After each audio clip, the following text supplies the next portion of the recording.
Bab 1 terlahir kembali. Di jajaran pegunungan Set, ancestral yang terbentang luas, cahaya mentari bersinar melalui celah di antara pegunungan ke ngarai yang dalam. Di lereng bukit di samping lembah, sebagian salju masih tersisa. Meskipun saat ini sudah awal musim panas, salju belum juga mencair. Dingin di sini sangatlah panjang. Raungan hewan buas masih sering terdengar. Di permukaan lembah, berdiri sebuah kota yang megah. Dunia di luar pegunungan Set. Ancestral masih dihuni oleh hewan-hewan buas. Para manusia yang tinggal di pegunungan belum terhubung dengan dunia luar selama ratusan tahun. Mereka yang tinggal di kota tersebut tidak yakin dengan situasi dunia luar. Tercatat bahwa pada periode emas umat manusia, mereka memiliki ribuan pejuang berperingkat legenda dan spiritualis iblis. Mereka juga mendirikan banyak kerajaan yang tersebar di benua yang luas, tetapi kerajaan-kerajaan itu kini telah musnah. Kota ini, karena letaknya yang tersembunyi secara geografis, cukup terpelihara dengan baik sejak zaman kegelapan. Mereka sering menghadapi serangan dari hewan buas Snowwind yang kuat di pegunungan Set. Ancestral, namun, setelah melalui banyak konflik yang berkepanjangan, kota itu tetap dibangun kembali. Lagi dan lagi, dinding-dinding benteng kota ini menjadi monumen yang kokoh. Kota ini disebut Kota Glory, dan merupakan simbol harapan bagi umat manusia. Sekolah Anggrek Suci, kelas petarung pemula. Lebih dari 30 siswa sedang duduk dan menunggu sambil menyimak seorang guru wanita sedang mengajar. Para siswa ini adalah kelompok petarung pemula. Mereka adalah siswa sekolah Anggrek Suci di Kota Glory. Saya dengar bahwa guru baru itu bernama Sensiu, dia salah satu dari spiritualis iblis peringkat perak bintang 3 dari klan suci. Beberapa siswa berdiskusi dengan bisik-bisik di antara mereka sendiri. Perhatian para siswa pun tertuju pada guru tersebut. Dia memiliki sosok yang tinggi, mengenakan gaun lavender yang membungkus ketat tubuhnya, memberikan penekanan pada dadanya yang membusung. Dia juga memiliki sepasang kaki putih ramping, dan memakai riasan indah yang membuatnya terlihat cantik dan anggun. Matanya penuh dengan kebanggaan dan kesombongan. Klan Suci merupakan salah satu dari 3 klan besar di Kota Glory. Karena dia adalah keturunan bangsawan, dan spiritualis iblis peringkat perak bintang 3, wajar saja dia memiliki modal untuk menjadi sombong. Sebagai spiritualis iblis peringkat perak bintang 3, dia biasanya tidak datang ke sini untuk mengajar. Dia hanya setuju karena keponakannya ada di kelas ini. Petarung dan spiritualis iblis memiliki 5 peringkat yang berbeda, yaitu, peringkat perunggu, perak, emas, emas hitam, dan legenda. Setiap peringkat kemudian dibagi menjadi 5 level, dari bintang 1 hingga bintang 5. Seorang spiritualis iblis, levelnya berada di atas seorang petarung. Kami adalah keberadaan yang benar-benar mulia. Seorang spiritualis iblis dapat membentuk ranah jiwa di dalam dantian mereka. Mereka memiliki kemampuan untuk menyerap dan menyimpan iblis yang ditangkap ke dalam ranah jiwa mereka dan kemudian akan bergabung dengan iblis tersebut dalam pertempuran. Hal ini memungkinkan seorang spiritualis iblis memiliki kekuatan yang tak tertandingi, yang jauh di atas kekuatan yang bisa disaingi oleh seorang petarung. Sensiu mengangkat dagunya dan berbicara dengan arogan, sama seperti saya, iblis saya adalah rubah api merah. Seketika saja, wajah dan tangan Sensiu mengalami perubahan drastis. Bentuk wajahnya menjadi lebih lancip, gigi dan kukunya juga menjadi lebih runcing. Akhirnya, ekor merah muncul dari pinggulnya. Setelah bergabung dengan iblis, aku bisa mengontrol kekuatan rubah ini serta mendapatkan kemampuannya yang bertipe api. Di antara para hewan iblis, rubah api merah adalah binatang peringkat emas. Artinya level tertinggi yang bisa kucapai adalah Demon Spiritualis peringkat emas. Tentu saja, setelah menjadi spiritualis iblis peringkat emas, aku dapat menggantinya dengan iblis yang lebih kuat. Ketika sampai pada kultivasinya, kebanggaan di wajah Sensiu menjadi lebih tebal. Kata-kata Sensiu menyebabkan sekelompok siswa takjub. Spiritualis iblis peringkat emas adalah eksistensi di luar jangkauan sebagian besar dari mereka. Saat Sensiu melanjutkan pencerahannya di depan kelas, Nili yang duduk di barisan belakang, mendadak pikirannya kesurupan dan jiwanya melayang. Setelah beberapa saat, Nili perlahan membuka matanya. Dia hanya bisa bingung dengan pemandangan di depannya. Di mana aku? Nili diam-diam bertanya pada dirinya sendiri. Dia sungguh terkejut ketika menyadari bahwa tangannya menjadi lebih kecil dan kulitnya menjadi jauh lebih lembut. Sensiu yang berada di depan kelas, masih nyerocos tanpa henti. Nili lalu ingat dengan jelas bahwa saat ini adalah tahun di saat dia masuk bergabung dengan sekolah Anggrek Suci. Guru yang mengajar adalah spiritualis iblis peringkat perak bintang 3 dan sangat arogan. Karena dialah, maka Nili tidak mau belajar cukup lama. Aku benar-benar terlahir kembali. Nili sangat terkejut. Dia ingat saat-saat terakhirnya dikepung dan digempur oleh Kaisar Sage beserta 6 binatang peringkat dewa hingga mati dalam pertempuran itu. Tampaknya, jiwanya bereinkarnasi kembali ke masa ketika dia berusia 13 tahun. Nili melirik ke samping, dan melihat wajah yang familiar, Lu Piao dan Du Ze. Saudara-saudara ini yang telah berbagi hidup dan mati dengannya masih hidup, kecuali penampilan mereka sangat tidak dewasa. Lalu, Nili menoleh ke arah kiri. Beberapa meter darinya, wajah cantik tanpa cacat muncul di bidang penglihatannya. Namanya Ye Ziyun. Meski penampilannya baru berusia 13-14 tahun, dia sudah terlihat ramping dan anggun dengan rambut berwarna ungu yang tergerai hingga ke pinggangnya. Dia memiliki alis melengkung, dan pancaran cerdas terlihat di matanya. Setiap kali dia tersenyum, dia akan memiliki lesung pipit yang dalam. Meskipun dia terlihat sedikit kekanak-kanakan, Nili tahu bahwa, ketika dia tumbuh dewasa, dia akan sangat cantik dan mempesona. Dia mengenakan gaun sutra putih yang memberinya semacam keanggunan yang tak terkatakan. Dalam kehidupan sebelumnya, Nili memiliki kasih sayang yang mendalam padanya sejak ia masih remaja. Dia tidak mati. Nili sangat bersemangat sampai-sampai dia hampir tersedak. Aku benar-benar kembali ke masa lalu, apakah ini nyata? Bukan mimpi. Nili bertanya pada dirinya sendiri saat dia mencubit dirinya sendiri. Rasa sakit yang jelas memberitahunya bahwa ini bukan mimpi. Tiba-tiba dia memikirkan sesuatu. Kitab roh iblis duniawi.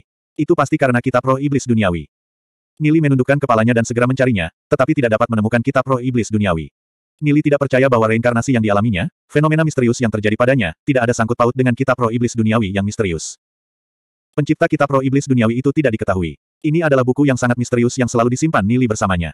Dia ingat dengan jelas, ketika dia melawan Kaisar Sage dan 6 binatang peringkat dewa, bahwa darahnya telah melumuri buku itu secara menyeluruh. Pasti kitab roh iblis duniawi yang membawanya kembali ke saat dia baru berusia 13 tahun. Setelah memandangi semua wajah familiar ini, ingatan Nili melayang jauh.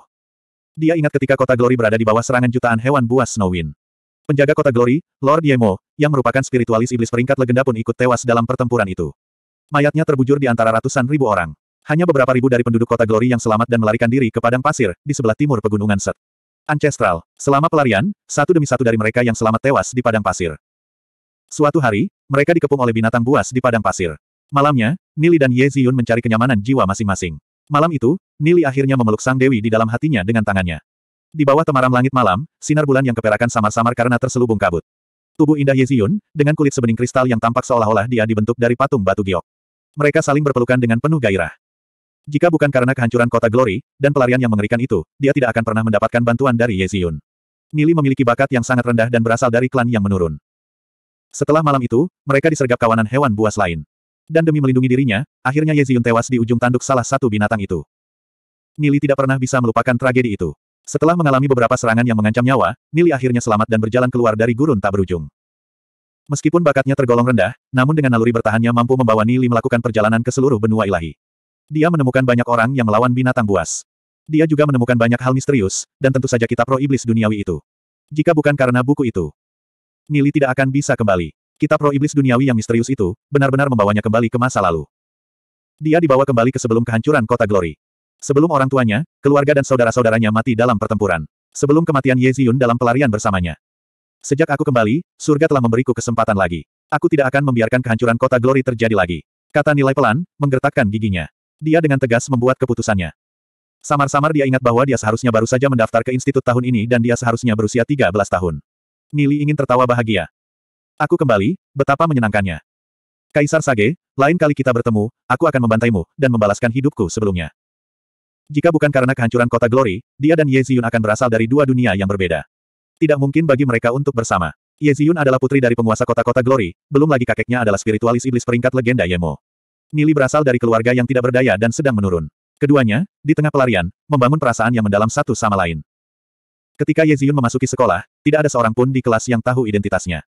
Nili baru mengetahui identitasnya nanti. Di dalam kota Glory, ada 3 klan besar, klan ilahi, klan suci, dan klan angin salju. Mereka mewakili kekuatan tertinggi kota Glory, puncak dari klan bangsawan. Penguasa kota biasanya dipilih dari salah satu dari 3 klan ini. Setelah 3 klan besar ada 7 klan bangsawan dan setelah mereka ada 12 klan aristokrat. Nili berasal dari klan tanda surgawi, yang berada di urutan terakhir dari klan aristokrat. Meskipun mereka memiliki status yang kecil, ada perbedaan status astronomis jika dibandingkan dengan 3 klan besar dan 7 klan bangsawan. Dengan latar belakang Nili ini, ingin bersama Ye Ziyun pasti tidak mungkin. Tapi, dengan ketegasan yang melintas di mata Nili, sejak ia dilahirkan kembali, apakah semua ini masih menjadi masalah? Meskipun fondasinya saat ini buruk, dengan pengetahuan luas dari kehidupan sebelumnya, meningkatkan bakatnya bukanlah hal yang mustahil. Nili, apa yang membuatmu tersenyum? Lu Piao bertanya, terlihat bingung pada Nili. Lu Piao bertanya-tanya apakah Nili gila, karena dia tertawa sendiri cukup lama sambil menatap Ye Ziyun dengan tatapan mesum. Hanya bahagia. Aku senang melihatmu, saudara yang baik. Nili menyatakan sambil dengan penuh semangat merangkul Lu Piao. Itu adalah kebiasaan dari kehidupan sebelumnya. Setelah dirangkul dengan konyol oleh Nili, Lu Piao bergumam dengan marah, "Oi, Nili. Siapa saudaramu yang baik, Tuan Gei? Cepat, lepaskan aku." Lu Piao berusaha menepis. Mereka baru saja mulai bersekolah belum lama ini. Mereka baru kenal beberapa hari. Makanya mereka belum cukup dekat untuk sampai ke tingkat keakraban ini. Nili tidak mengendurkan rangkulannya. Dia menatap Lu Piao dengan serius dan tertawa kecil, "Tidak peduli apa yang kamu pikirkan, di hatiku, kamu selalu menjadi saudaraku yang baik." Tentu saja Nili tidak bisa memberitahu Lu Piao tentang petualangan hidup dan mati dari kehidupan sebelumnya.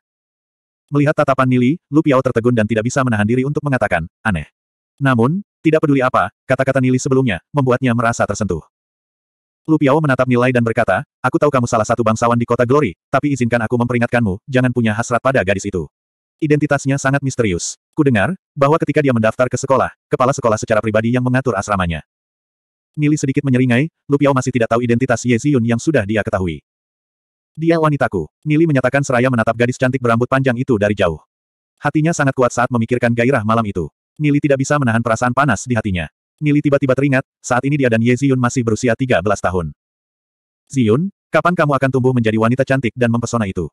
Aku akan melindungimu dan kita akan tumbuh bersama. Tidak